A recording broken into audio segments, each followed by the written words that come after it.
Ka hyrë në ditën e 10 protesta e studentëve, kanë paraqitur 8 kërkesa të cilat I konsiderojnë të panegociueshme, nga ana tjetër kryeministri vazhdon të kërkojë ulje në dialog me studentët, duke theksuar se kërkesat mund të realizohen. Ndërkohë një ditë më parë, opozita paraqiti në kuvent 2 amendamente, sipas të cilës do të zgjidhin edhe çështjen problemin e arsimit të lartë në Shqipëri. Por këto amendamente u rrëzuan nga mazhoranca. Ç'po ndodh sot me studentët, do të diskutojmë me të ftuarin që un kam në studio, Hasani, pedagog në Universitetin Bujqësor të Tiranës. Kënaqësi që u kam në studio, mirë se erdhët. Faleminderit Dafina për ftesën. Do nisim aty ku filloi protesta, për të ardhur deri te dita sot e 10 ose 11, nëse mund ta quajmë.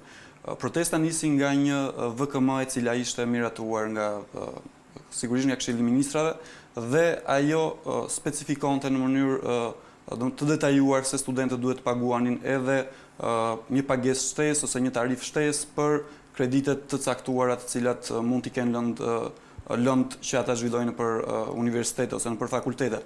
Dhe studentët u ndërgjegjësuan nga morën shkas nga kjo VKM. Dhe më pas ndoshta ishte kjo pika që derdhi kupën në fakt, sepse më pas nxorën në pa edhe shumë probleme e kërkesa të tjera. Sigurisht, pra kjo ishte fillesa që studentët u ndërgjegjësuan për atë se çfarë ata kishin kaluar për vite me radhë, dhe më pas erdhën te dita e djeshme, të cilët ata protestuan përballë parlamentit në një mënyrë të jetë paqësore, të jetë kulturuar dhe duke përcjellë mesazhe të jetë pozitive për politikën shqiptare, që ne jemi student, jemi bijtë e këtij kombi dhe sigurisht ju keni detyrën dhe përgjegjësinë për të na mbështetur dhe për të na dhënë suportin që sigurisht ju takon me ligj dhe jo se ne po ja u kërkojmë jashtë kapaciteteve tuaja si politikan ose si vendimarrës institucione. Si u vlerësuan 2 amendamentet e propozuara nga Lëvizja Socialiste për Integrim? Nuk është se kanë ndjekur zhvillimet e fundit. Të paktën nga ana e studentëve, u pritën mirë? Nga studentët u pritën mirë, por sigurisht studentët nuk kanë dashur që kjo protestë të politizohet dhe nuk kanë dashur që zgjidhja të vijë nga partitë opozitare ose nga organizata të ndryshme ose të kenë ndërmjetësime. Ata duan që këtë betejë ta fitojnë të vetëm, pra si studentë të bashkuar. Ata kanë pranuar që dhe pedagogët I bashkëngjiten, kanë pranuar që dhe aktivistë shoqërisë civile I bashkëngjiten, figura publike, por ata dëshirojnë që këta personazhe të qëndrojnë, po themi, jashtë betejës së tyre frontale me qeverinë dhe me ministrinë. Pra duan që këtë betejë ta fitojnë vetë. Janë 8 pika të cilat ata kanë vendosur si kërkesa ndaj ministrisë dhe ndaj qeverisë. Unë do thoja që këto pika janë minimaliste dhe janë ekzistenciale për të plotësuar kushtet, do thoja nevojat bazë të studentëve dhe për të patur një arsimim cilësor duhet që këto pika të përmbushen nga kryeministri dhe të rishikohet më tej të gjithë problematikat ose gjithë tabloja e problematikave të studentëve. Për të zgjidhur edhe probleme të tjera që nuk janë adresuar në këto 8 pika. Një nga pikat më të diskutueshme në fakt është rritja e mbështetjes për arsimin nga ana e buxhetit në 5% të prodhimit të brendshëm bruto. Duket se kjo është edhe ajo pika që po e mban larg realizimin e kërkesave deri tani. Edhe pse kryeministri ka theksuar se nëse do tuleni në negociata, pra studentët do tulen në negociata, do të shkojnë drejt zgjidhjes të gjitha kërkesave. Po nëse marrim edhe analizë vendet e rajonit dhe vendet e Bashkimit Evropian, ne kemi një nivel të ulët financimit të universitetit publik. Shifra është 0.5% e GDP-s, ndërkohë që vendet e tjera e kanë më të lartë. Aktualisht kemi 3.2% të GDP-s shkon për arsimin në total. Dhe kjo është një shifër e pamjaftueshme për të patur një arsim cilësor, kjo dhe për shkaqet që vetë universiteti ose sistemi arsimor nuk është se performon në total, po themi në 100% e tij më të mirë. Dhe këtu ka rrjedhje ose çarje të cilat buxheti firon rrugës dhe nuk shkon atje ku është I destinuar. Ky është edhe problemi I ministrisë, sepse institucioni që duhet ta mbikëqyr ose të mbikëqyr universitetet ose të mbikëqyr institucione të cilat ajo delegon, po themi, ose çon para në duart e institucioneve për t'i menaxhuar, nuk është se I mbikëqyr se si ata I shpenzojnë këto para. Dhe pikërisht pra më shumë se sa te niveli se sa është deleguar për arsimin ka qenë tek menaxhimi I tyre?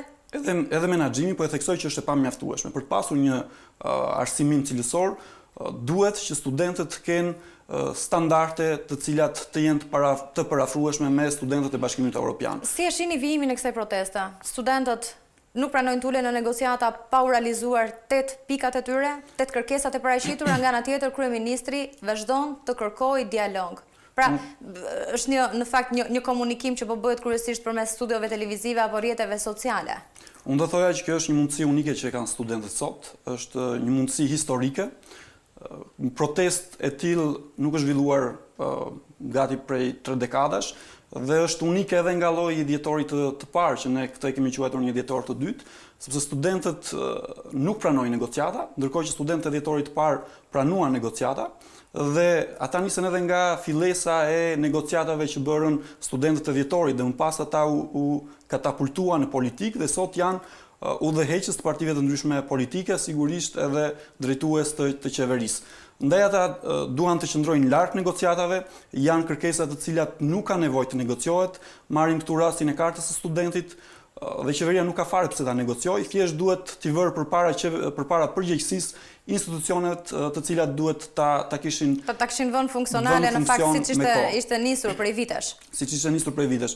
Pra studentët mund të negociojnë mbasi kryeministri të ketë zgjidhur këto pika. Dhe unë nuk është se i kam shtyr studentët për të mos u ulur, as për të ulur negociata, sepse duam të qëndrojmë jashtë betejës që studentët kanë, dhe sigurisht i mbështesim në distancë, por edhe në protestë, duke qenë aty të pranishëm dhe për të na parë që kemi mbështetje edhe të pedagogëve, kështu që nuk është vetëm një problem i studentit. Problemi i studentit unë mendoj që është problemi i pedagogut, është problemi i universitetit, është problemi i qeverisë, është problemi i gjithë shoqërisë shqiptare. Sa më pak të edukuar dhe sa më pak të mirë arsimuar të kemi të rinj sot, aq më pak efektive do jetë ekonomia nesër. Dhe unë besoj që ne si shoqëri, ne si vend, si komp, kemi nevojë të kemi prioritet primar, ose qeveria të ketë prioritet primar arsimimin. Gjithë këto vite kemi pasur shumë prioritete, nuk kemi fokusuar tek prioritetet të cilat të shihen në perspektivë për afatgjatë, dhe nëse do kishim një prioritet para 30 vitesh të arsimit, sot nuk do ishim në këtë gjendje dhe sot studentët nuk do protestonin për kushtet mizerable të konvikteve, për pamundësinë e tyre për të paguar tarifën, që problemi më i madh nuk është tarifa 300.000 lekë ose 400.000 lekë, për kostot e jetesës që studentët duhet të përballojnë në Tiranë. Por do protestonin se si duhet i kishin ngjyrat e karigeve në universitet, ngjyrë të kuqe, jeshile apo ku ta diun. Dhe kjo është situata që ka agravuar prej vitesh dhe nuk është një situatë që na erdhi si rufeni qell të hapur apo ku ta diun. Kështu që studentët ju jeni një ndër pedagogët, ka dhe të tjerë shumë që janë mbështetur, kanë dalë në mbështetje të studentëve, kanë dalë edhe në protestë përpara Ministrisë së Arsimit apo Kryeministrisë, ka pasur universitete një ditë më para i arteve theksoi se shkon drejt mbështet përgjysmimin e tarifave dhe mbështet protestën e studentëve për të shkuar drejt dhe angazhohet për të shkuar drejt një arsimimi sa më cilësor dhe transparent, po ka pasur drejtues të universiteteve të tjera që janë bërë pengesë deri diku, kanë dashur të mos vijojë protesta në dijenin tuaj? Në dijenin time nuk është se ka pasur individ të cilët edhe mua personalisht më pengojnë të dalë në protestë. Të gjithë instancat e universitetit ku unë jam pjesë, qoftë në Universitetin Bujqësor Tiranës, qoftë në Universitetin Aleksandër Mojsiu Durrës. Nuk kemi pasur pengesë në dijenin time, studentët nuk janë penguar për të mos shkuar në protestë. Pedagogët i kanë thënë që ju jeni të lirë të zgjidhni, nëse do shkoni në protestë, nëse do shkoni në seminar apo do shkoni në provim. Dhe ne nuk ja diktojmë do studentëve që t'i marrin me zor t'i fusin provim. Është zgjedhja e tyre. Është një drejtë legjitime që i ka çdo qytetar i Republikës së Shqipërisë. Absolutisht të drejtën për të protestuar, por a ka pasur përpjekje për t'i tërhequr drejt auditorëve? Po mund të ketë pasur, sigurisht mund të ketë pasur, por kanë qenë raste të papërfillshme krahasuar me mbështetjen ose po themi solidarizimin që kanë pasur pedagogët për të protestuar. Kjo nuk është thjesht një protestë studentore, kjo është edhe një protestë ndaj sistemit, ndaj kastës politike, ndaj mënyrës se si shqiptarët janë qeverisur në këto 28 vite. Edhe një protestë e pedagogëve ndoshta ndaj drejtuesve të universiteteve? Bordeve të menaxhimit? Duhet edhe kjo patjetër. Por së pari duen ulur pedagogët ose senati akademik duen ulur dhe duen ballafaquar me njëri tjetrin. Sepse universiteti nuk ka autonomi të plot. Siç ju e thatë, bordi i administrimit në shumicën e universiteteve është i drejtuar nga Ministria e Arsimit. dhe bordi i administrimit është ai që kontrollon të gjitha financat. Dhe pa firmën e kryetarit të bordit, as edhe një prokurim, po themi apo as edhe një shpenzim për universitetin nuk mund të kryhet. Dhe debati është i shëndosh brenda universitetit për të identifikuar problematikat, për të propozuar zgjidhje, për të hartuar një platformë si universitet në bashkëpunim me studentët dhe për t'ia çuar institucioneve. Pra të ndajmë fajin që ka universiteti, fajin që ka qeveria dhe të shikojmë zgjidhjen më të mirë të mundshme. Qëndrimin e kryeministrit Rama një ditë më parë në mbledhjen me drejtuesit e universiteteve si e vlerësoni? Pra lajmëroi në fakt edhe për një heqje të autonomisë, siç e theksoi ai. Autonomi, nuk mund të themi se kemi një autonomi totale. Ministria i ka institucionet për të kontrolluar ose për të mbikëqyrur universitetet. Sa e ka bërë ministria këtë punë? Duhet i bëj pyetjen vetes.